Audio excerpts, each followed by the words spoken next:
And we're back with another episode of Franchise My Business, the podcast for franchisors, hosted by franchisors. I'm your host, Kevin Oldham, and we are going to have a phenomenal conversation because we're going to talk to another marketer, another person who basically wakes up every single day to try to help franchise professionals, whether it's Z's or Zors, be successful in their mission. And so without further ado, we're just going to hop right in. Kris Olivo, come on, throw me a bone. Did I nail it? We were joking about all the ways it's been butchered. So Kris Olivo, he is with Almost Magical Marketing. As a matter of fact, he's not just with it. He is one of the partners. He is the CEO. He is a world champion Brazilian jiu-jitsu martial artist. And so we're going to talk about how martial arts has impacted his work. And we're going to talk about franchise, and we're going to talk about marketing and a bunch of other cool stuff. So, hey, Kris, man, welcome to the show. It's a pleasure. Thank you so much for having me. Yeah, man. Super excited for this. Super excited. Yeah. So I was in Costa Rica and I was with a mutual friend of ours, just in passing. He's like, dude, you guys need to know each other. And I don't think Damon knew how aligned we were. It's like, all right, we both love martial arts. We both love franchises. We're both really focused on digital marketing. It's like, oh, we both curse a lot when we're not on the air. Yeah. It's just like, holy smokes, how have we not crossed each other's paths at this point in our journeys? But here we are. That Spider-Man meme pointing at each other. Oh yeah. Speaking of this, just like you. No, you. And you like llamas. So if you're watching the video, you can see llamas. If you're not, if you're just listening, if you go to Almost Magical Marketing's website, you're going to see that they got this whole llama theme, and it just makes you happy and fun. And I love serendipity in the world. So let's talk about the llamas. How the hell did you guys pick a llama? So man, it was different iterations, right? When we were starting the company, it kind of started with the name. And so we wanted transparency built into the name. And that's why we went with like Almost Magical Marketing, because we were like, oh, if we just call it like magical marketing, we'll sound like we're a little facetious, we don't like making promises that we can't keep type of deal. We're honest people, honest business. And so we went with that. And then we're like, well, what's magical, right? Like what's something that people can see and identify us with, something that's kind of fun and represents who we are. And we were going back and forth between different animals because we knew we wanted an animal. And then we stuck with the llama because ultimately they're kind of like silly animals. They're very resilient. They're smart. And they're kind of majestic in their own right, Yeah. And so that's kind of why we went with the little llama guy with the sunglasses on, tongue out, because we're just here to. He also looks like he's throwing up like the hang loose kind of like it kind of makes me feel like that, which is always my sign to people. So he or she, the llama is a cool mascot. We actually call it Dolly. That's Dolly, the Dalai Lama. That's awesome. Yeah. Any plans to get a real llama? People have asked me that. What are you thinking? That's an actual question. I mean, you're in Vegas. I don't know. Do they hold up in the heat in the desert? So I think they would have a rough time out here because of the fur. But they're used to like hot environments in general. But it's just so barren here because it's a desert. But I think my ultimate goal, like whenever I'm ready to leave the city, is go to somewhere where I have a ton of land. And I'm probably going to end up with like 2 llamas there. I would probably. And if you have, name one Tina, maybe. Yeah. Little Napoleon Dynamite reference there. Yeah. I love that movie. I do too. Great. I do too. You get me in the kitchen and get me a quesadilla. Napoleon. All right. Hey, martial arts too. That's Napoleon's. Oh yeah, that's uncle. Right. Yeah. It's like one of my, Rex Kwon Do. Yeah, Rex Kwon Do. It's so funny. It was funny. Break the wrist, walk away. I want to talk about. I want to before we dive into the business stuff, because man, I'll tell you, martial arts for me has been a huge unlock in my life. And I'm only I'm 2.5 years into the journey. Right. And for me, it is going to be a journey for me. Like I will practice until I can't practice anymore physically because it's been so good for me. Your discipline that you've chosen and that you practice is Brazilian jiu-jitsu. Yes. And dude, you're like, I know your season ended when, in December? Yeah, no. So it started in January again. Yeah. It ended in December. So in 2022, what was your title at the end of 2022 season? I won a world title as a brown belt. And so I got promoted to black belt on the podium. And so I was a world champion as of 2022. Dude, that's awesome. I just got chills saying that. Crazy feeling that, man. I mean, oh man. And I shared with build up. It's a lot. And it's a game of inches too. That's the kind of thing, man. It's well, congrats on that. That's huge. Thank you. Thank you. It's something that nobody can ever take from you. No. Yeah. And it's not something I ever thought would have been possible when I started. Yeah. And so it's crazy. It's a testament to finding the right environment. Yeah. Yeah, for sure. The right environment will make you and take you to where you need to go. Right people around you is the biggest thing. Yeah, absolutely. So. Just like life and business. How long have you been a martial artist? Around 9 years, almost 9 years now. Yeah. So first world title, right? Yep. Yeah. And under one coach. I didn't switch coaches. I went from white belt to black belt with the same person. You did, which is very rare. And my coach is very famous in the martial arts world. Yeah. No, I don't know a lot about BJJ. My question for you is, why did you get promoted on the podium? Is winning the world championship a direct correlation to becoming a black belt? Yeah, so it's a direct correlation to being able to move on to the next belt, because even if you want it at like blue belt or purple belt, it's very typical that if you got first at Worlds, you're going to get your belt on the podium. Okay. Because it's literally saying you're the best in the world right now at this moment, at this level. And so at this weight class, at this division. And so it's time for you to move on. There's nothing else for you to do, at this rank. That is so cool. That is so cool.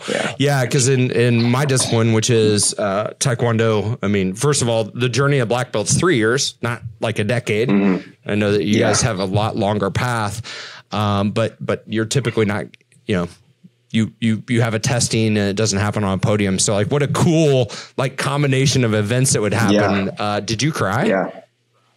Oh yeah. No, I did. I can imagine. I would have cried too, man. Yeah. Man, you get so many injuries. I've won and lost so many tournaments. I've competed at every single belt level, for like 8 years straight, and you have this thing that's like so elusive to so many people. Most people never compete, let alone win a world title. Mm-hmm. And so it was just like, after I won it, I was just so overwhelmed. I was just like, this took me 8 years to do. And I did this for 5-6 days a week for 8 years, and so it was kind of like, that was like the first time I've cried for winning anything. Yeah. I was just like, oh man, it's beautiful, man. It is beautiful. Yeah.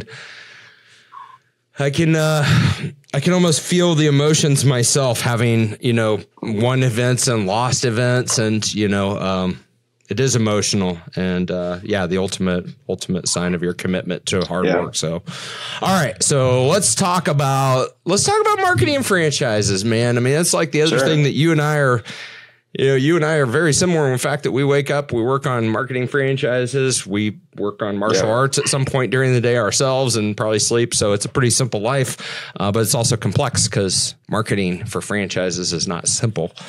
No. I want to hear about your business journey, man. So let's talk about how long Almost Magical Marketing's been around. I know you've got a partner. Let's talk about just kind of the history of your organization. Kind of like how we got here, or the start of this? How did your company come to be? So there's a long-winded answer and a short-winded one. I'll start with the short one. So my partner and I, we worked in a different startup that was like VC backed, was constantly in media, worked with celebrities, right? There was like this crazy journey we were on. We both got hired there. And so her and I worked together, very, very well. And while I was there, I started new brands. I sold to big distributors, big box companies, and I got all this experience doing marketing and sales at a very high level. And so ultimately that company ended up imploding because with all the highs, there were even like deeper lows, like constantly missed paychecks, stuff like that. My credit went to crap working there. So it's like, oh, I'm hanging out with Snoop Dogg on one night. Meanwhile, I'm literally not even joking. Ramen, I'm hanging out with, like peanut butter. Like, I'm like, I just was at Snoop Dogg's private compound in LA hanging out with him and his friends. And now I'm at home in this apartment and I'm literally eating peanut butter. And I'm like, it's crazy. So there was like this thing. It just wasn't real, you know? Yeah. And there was a lot of corruption going on at that company. And so ultimately it just crossed like ethical lines with us and we just had to leave. And so we had planned on starting a business, once we exited, because we were supposed to exit and drive off in Ferraris and all this stuff. And there was this whole like promise that was told to us, which is why we stayed so long, and none of that happened. So we're like, oh, well, do you want to start a business now with zero money and, you know, no other options? And so my partner was like, screw it. Let's do it. Let's figure it out. And so we started this, and we're going on 5 years now. And we've been growing year over year. Everything's been great. I can't complain at all. We have a fantastic team. We work with a ton of clients. And so that's kind of how we got into this space, is we left that kind of the toxicity we were in, had to start all over again, burn everything to the ground to build it back up. And we did it with honesty. You know, and that's carried us really, really far, is literally just being good people and just being honest people. So, and doing good work, obviously. So, there's a lot to be said about integrity and being honest. And sometimes it's hard. Yeah. As a matter of fact, most of the time it's hard because there's so many ways that you can take a shortcut in business. 100%. And really nobody's watching besides yourself, you know? No, you can get away with a lot, man. Right. And so, I mean, it's like, hey, building the environment of integrity, of honesty. I mean, I like to think that's also what we've done in our organizations as well. You know, I think when you're in a scenario and you leave it and you have this opportunity to create the exact work environment that you want to also attract the type of people that you want to work with. And that's a pretty 100%. Cool opportunity that not a lot of people get. You know, you really only get that at the beginning of a new venture. I mean, you can reinvent throughout the process, but really just architect that vision and saying, hey, like, what's a crazy cool environment that we want to come to work at every day? Design and that's what it's building. It's building like a structure. It's building like almost a mini society and how things operate. Yeah, and, it is. You know, if you do it the right way, you know, you do good things ultimately. You grow. I think I'm willing to bet, and I don't have like data to back this up, but I'm willing to bet that if you are more corrupt, you can grow much faster. Oh yeah. You know, than doing it the honest way. Yes. But it's going to blow up in your face one day because, you know, it won't last. No. And, you know, frankly, I see that stuff. I mean, kind of the way I see it, we're in Kansas City and I get the Kansas City Business Journal email twice a day, morning brief and evening. And I just like to know what's happening in my local business community because I love my community. And I will see people taking shortcuts all the time. And you know what those shortcuts are? They result in prison sentences of embezzlement or fraud or all these things. And I'm like, man, you just didn't act with integrity. You know? Yeah. You didn't act with integrity. You tried to take a shortcut. You didn't do the work. You tried to take stuff that wasn't yours, maybe. And then, you always get caught. I mean, you do. I think you can do a lot of stuff without people watching, but guess what? There's always a trail, man. Yeah. It's like you're eventually the universe is going to correct you. Absolutely. You know? It's 100%. Going to. It's 100% going to. I'm just amazed at the lack of moral compass some people have. Because like me, I feel things deeply. And so like, if I feel like I did something wrong, like I think about it, you know, I reflect on it. I don't understand people that just like constantly do these kind of things and ultimately they sleep peaceful at night. I'm like, dude, you're built different. Like, I had a crazy gut check on this topic, and it was a small thing, but I was really proud of myself. I was at a water park with my family in Branson, Missouri this past weekend. And, it's a tourist trap place. Everything's overpriced. Food, water, all that stuff's like super overpriced. And I went to the concession stand and I got like a couple beverages and, I think like a pretzel or something for my kids. And dude rung up the ticket. It was still expensive. It was like in the teens. But I knew that like 50% of it still wasn't there. I think it was like in the teens for the 2 bottles of water. Like I think they're like $6 a piece or something. And mentally I'm like, dude, this is like 50 cents to $2 worth of stuff. They're going to charge me $30 for it. I could just walk away right now. Or I could point out the fact that I don't feel like they charge me for either the pretzel or the waters. And I pointed out and I said to the guy, I said, hey, this is really messed up because I don't like overpaying for stuff, but I don't feel like you charged me for everything. And he's like, no, you're right. I didn't. And I'm like, well, as much as I don't want to overpay for this crap, please hit my card. And my kids weren't even there. It was just me. And but I did pause for a second. I'm like, all right, what should I do here? Because I feel like I've been taken advantage of the day before by the same theme park owned by them. And I'm like, oh man, but it's the right thing to do. It's integrity. I can sleep good at night. And so those are the moments that really matter, in my opinion. Yeah. Sleeping good is better than money. Yeah. Like and your moral compass, right? Because if you make a move there, where else will you make one? No, exactly. Where else will you sacrifice? Compromise there. Yeah. You'll compromise in many other situations. Right. Your relationships, who knows, right? All right. Overpaying for stuff does suck though. Oh, it totally sucks. I was going to say that I one time went to this, I was in this hotel. I can't remember if it was in DC or New York, but I ordered up 3 bottles of water for room service because it was like, I was just so tired. It was $44 a bottle of water. 44 per bottle? Dude, what hotel are you at? Holy crap, dude. That's $44, bro. I remember looking at it per bottle and being like, per bottle. It was literally over $120 for 3 bottles of water. And I remember I was like, what the fuck did I just do? What did I just do? Kris, why didn't you look before? But oh my gosh, that's incredible. Yeah. That's incredible. Be careful when ordering water, guys. Yeah, no kidding. You just don't know. Yeah. Yeah. That's my message to the world. There you go. Well, this show is called Franchise My Business. We haven't really talked about franchising. I feel like we probably should. Yeah, probably. I mean, who knows? Maybe we don't. But let's talk about franchising. So yeah, we can do that. You guys exclusively work with franchisors and franchisees? Yeah, like 99% of our business model is working with franchisees and then ultimately working with franchisors just because we like solving big problems. And there's a lot of economies of scale to like working with a multi-location brand.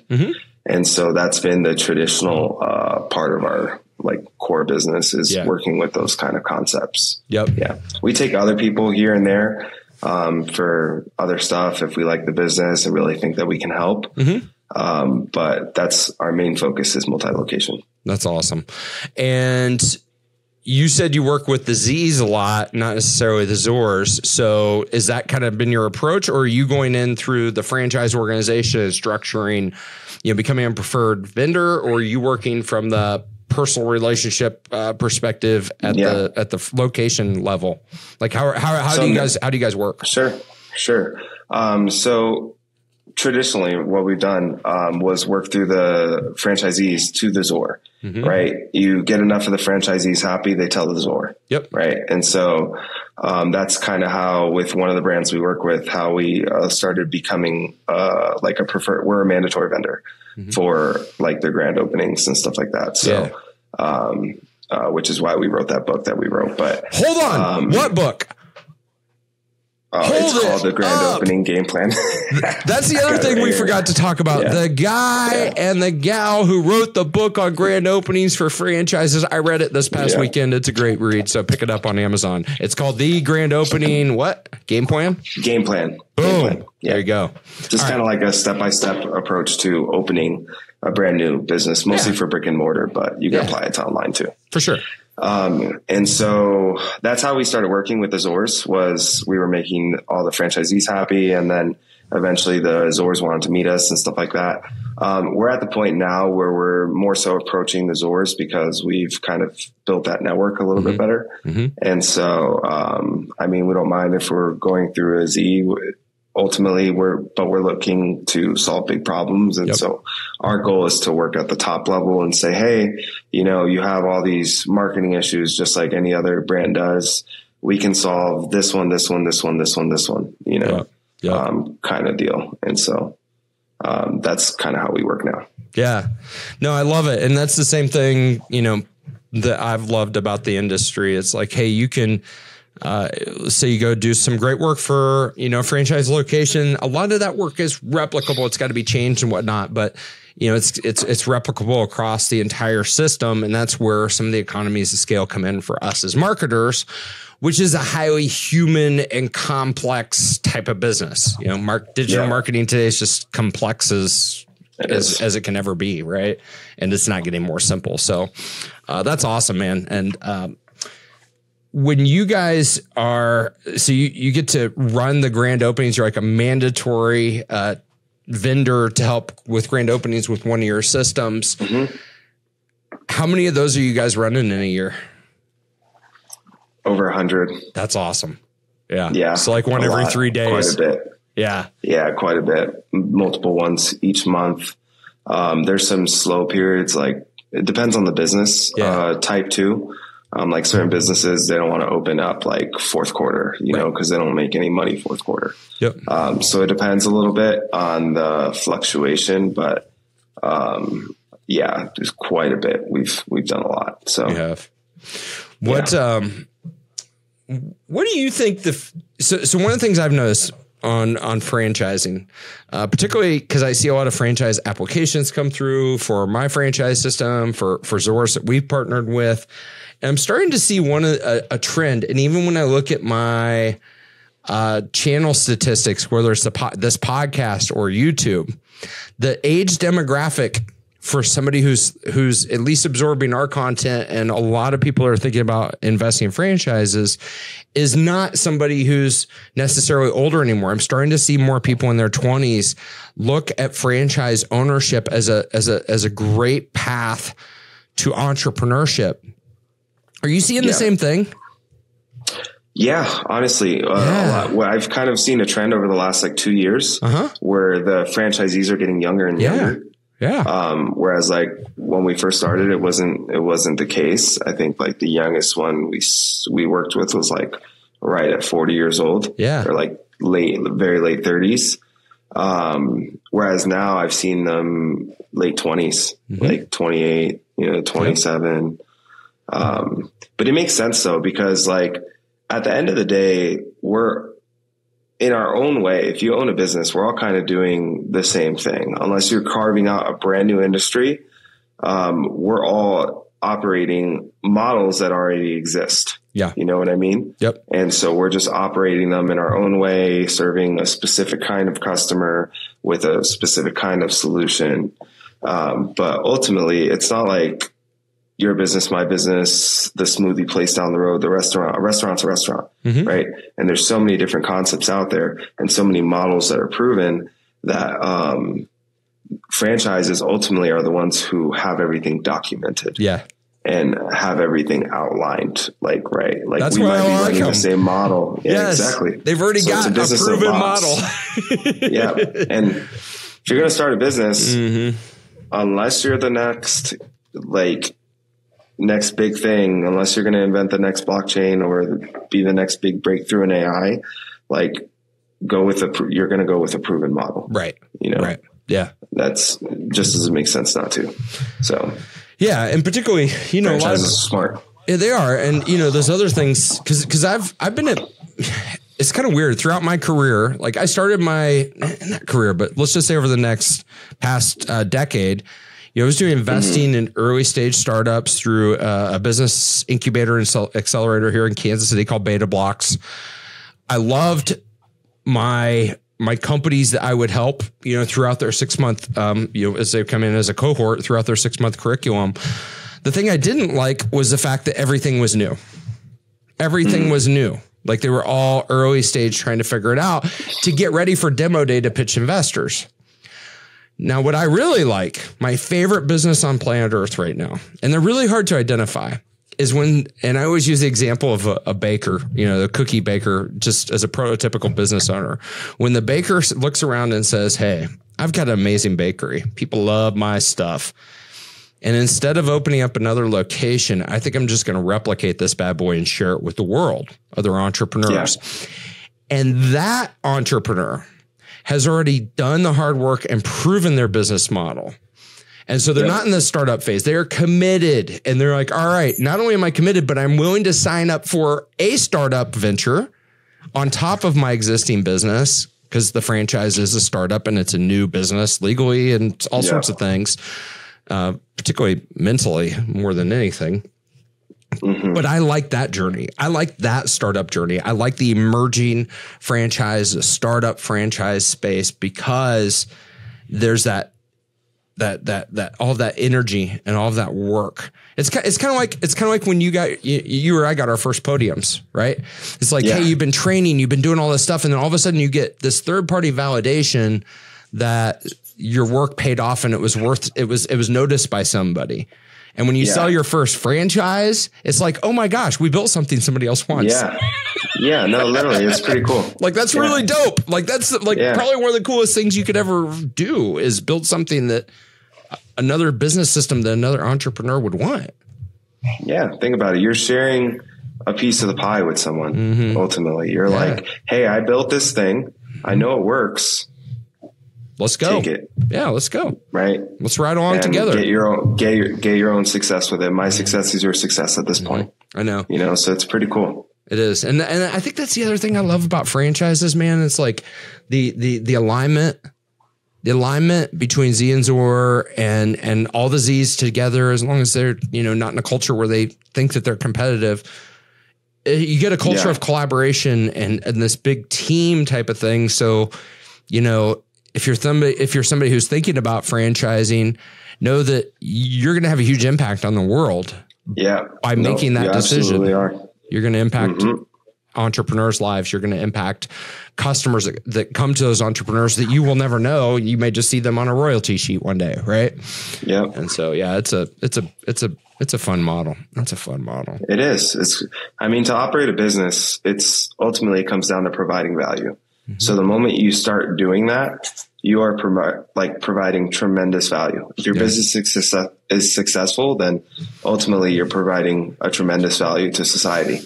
Otherwise you wouldn't be successful because people wouldn't want to give you money. Yeah. So I think it's a pretty cool thing to do with your life. Ultimately. I agree. It's running one. So I agree. I agree. Yeah. Huge fan. If people want to reach out to you, connect with you online, learn more about you, whatever. Well, first of all, it looks like at Almost Magical Marketing is probably your Instagram handle based on the video, but also where else would they go, or is that the best place for them to go?